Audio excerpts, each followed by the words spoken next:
Igitondo cyiza nshuti bakunzi ba Home News TV, tugeze mu gitondo cya tariki 19 z'ukwezi kwa karindwi 2025. Igitondo cy'imigisha rero kuri umwe mwese mudahwema kubana natwe. Tugiye kwibanda ku makuru akomeye cyane, n'amakuru arimo aravugwa ku mirongo y'imbere ku rugamba, n'amakuru aravugwa mu biganiro biri kuberezwa muri Qatar. Ibintu hose nuko bikomeje kuzamba.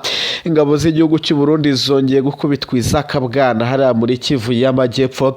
Turaza byose kugenda tubigarukaho, turakubwira abandi barundi barenga 600 bongeye kwambuka, basanga 500 bambutse ku munsi w'ejo. Ku munsi w'ejo hari hambutse 520 baciye aho bita za Bujumbura binjira muri za Uvira, ndetse ari nako bagenzi babo bari batatse ibice bituwemo cyane n'abanyamurenge bya Rurambo, ariko baza kuhakubitirwa izakabwana. Turibuze byose rero kugenda tubigarukaho kuri uyu munsi. Muri iki gitondo naho n'ubundi imirwano ibyutse ikarishye, abarwanyi baba bo ku ruhande rwa 23 natwirwaneho babyutse basakirana n'ibitero by'akabombo cyangwa ibitero kabombo, ibitero byagabwe n'ubundi n'abarundi bagamije kwihimura bafatanyije na Wazalendo FARDC. Ikindi waza kumenya rero muri aya makuru nuko n'ubundi ambasaderi wa Uganda mu gihugu cya Kongo yahamagajwe shishi itabona Kinshasa kugira agatanga ubusobanuro bw'impamvu Uganda ikomeje kugenda yifata nk'aho iri gushyigikira umutwe wa 23, ndetse n'amagambo yatangajwe na generali wabo Generali Muhozi avuga ko ari inshuti Ramaskenga, kandi ko nibiba ngombwa bazagurira imirimo yabo y'urugamba muri Uvira igihe cyose hazaba habaye intambara, ndetse aratanga ibindi bisobanuro birambuye by'ukuntu bafunguye imipaka ibahuza n'ibice 23 igenzura. Nizere ko rero wowe ukurikiranye aya makuru rwose wamaze gukanda subscribe, ariko niba uri bushyashya cyangwa se aribwo ukigera kuri uyu muyoboro, turifuza ko mwakomeza kudushyigikira ubundi tukakomeza kubagezaho amakuru menshi kandi agiye atandukanye.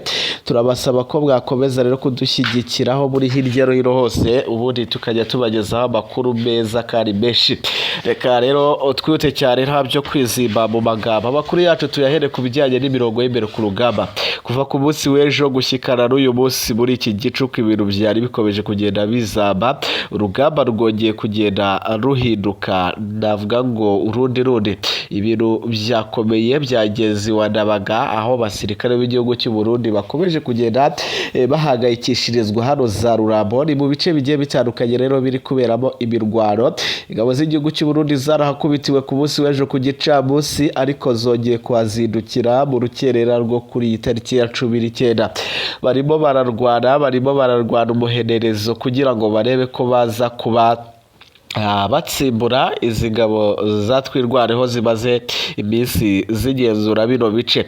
Zaje zituruka rero n'ubundi zingabo aho bita mu Rudefu, ndetse niho no ku munsi w'ejo zari zaje zituruka, ariko bongeye kuba bahatwa ikiboko sana.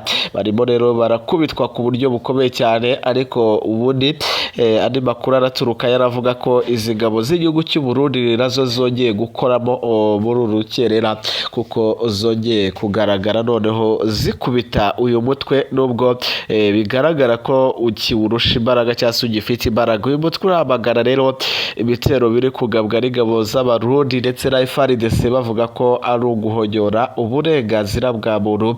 Bivugwa ko rero bitari bikwiriye ko bakomeza kugenda bibasira ibice by'abatuyemo abavuga ururimi rw'Ikinyarwanda cyangwa se abanyamurenge. Baravuga ko ari jenoside, wa mugambi wateguwe na leta ya Kongo n'ubundi guri gushyirwa mu bikorwa. Turakomeza byose kugenda tubigarukaho, turakomeza kugenda tubabwira buri kimwe cyose kirimo kigenda kibera ahangaha. Gusa icyo wamenya cyo nuko ingabo z'igihugu cy'u Burundi zikomeje kugaba ibitero nani stop, nta miyaga zirimo zirashyiramo, nta pause barimo barafata, barimo bararekura ibintu by'imizindaro, kugira ngo barebe ko bakihesha ikuzo cyangwa se ishema batakaje ku munsi w'ejo. Ku munsi w'ejo baratimbuwe, ariyo mpamvu rero hari yabateye kurakara bikomeye cyane, bikaba biri gutuma nabo bakoresha imbaraga z'umurengera. Ni imbaraga rero abantu bari kuvuga ko ingabo z'igihugu cy'u Burundi ziri gukoresha kugira ngo zirebe ko zakongera kwihesha ishema n'ikuzo bataye ku munsi w'ejo. Bafatanyije rero n'ubundi n'abazarendo, FARDC ndetse n'aba FDLR mu kugaba ibi bitero hano mu Rurambo. Ni agace rero kegeranye n'aho bita mu Rudefu, ari naho baje baturutse. Bikaba biravugwa neza ko izi ngabo n'ubundi z'u Burundi zigikomeje kugenda zihangana n'uyu mutwe wa Twirwaneho kugira ngo barebe uko bari buze kuba bigarurira bino bice. Aya makuru rero yemeza ko guturuka ku munsi w'ejo mu gitondo ku itariki ya 18 aribwo Twirwaneho yarwanye bikomeye ihundura ikomeye cyane, ndetse basubizanya ku mpande zombi, bakomeza kurasana amakompora aremereye cyane. Nibikubiye n'ubundi mu butumwa rero bwaciye kuri bimwe mu binyamakuru byari kirahari imirwano yaberaga birimo za Minembwe, Capital News, aho bavuga ko abaturage babihereye amakuru bavuga ko rwose imirwano yari ikomeye cyane. Twirwaneho yabashije gukubita, yabashije guhangana no guhabya ingabo z'igihugu cy'u Burundi. Bavuga ko rero izi ngabo zahanganye ku buryo bukomeye n'ingabo z'igihugu cy'u Burundi, ariko bikaza kurangira zinesheje aba basirikare bo kwa General Neva.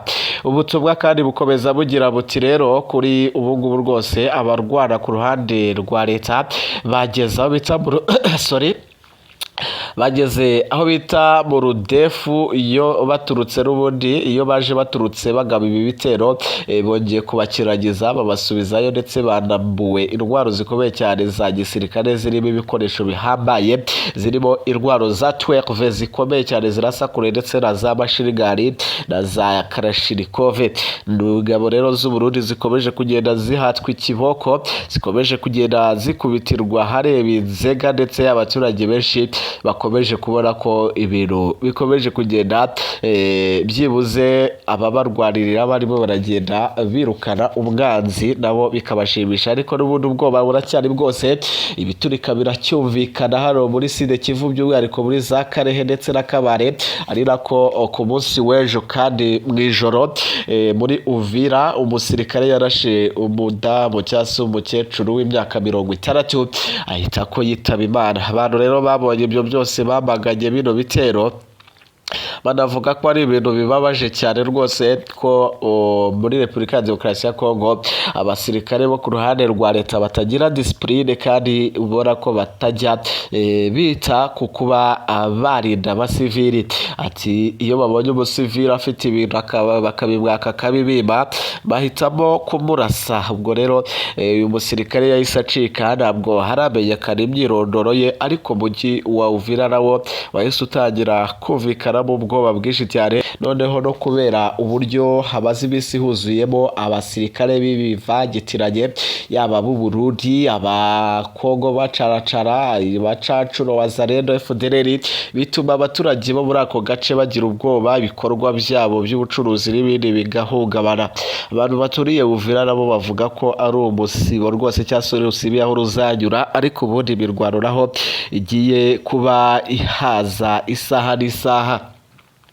Aba baturage bakomeza kugenda bavuga ko rero ubundi imirwano igikomeje kumvikana muri ibi bice, nta kabuza n'ubundi biraza gusanga cyangwa se iraza gusatira ari ibi bice n'ubundi bya Uvira.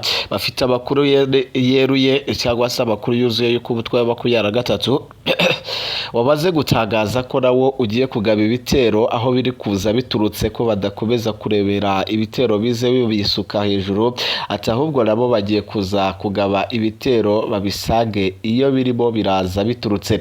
Abaturage ba Uvira benshi rero bamaze gutangira gufunga ibikorwa byabo by'ubucuruzi, ndetse barimo barahunga birukagira mu bice bitandukanye.